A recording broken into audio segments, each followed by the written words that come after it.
ইরশাদ করেন, যে ব্যক্তি সকাল বেলা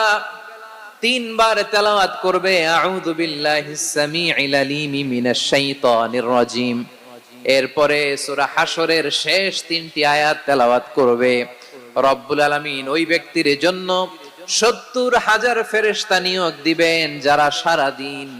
ওই লোকের জন্য মাগফিরাতের দোয়া করবে। শুধু এখানেই শেষ নয়, বিশ্বনবী ফরমান ওয়া ইন মাতা ফি যালিকাল ইয়াউমি মাতা শাহীদান,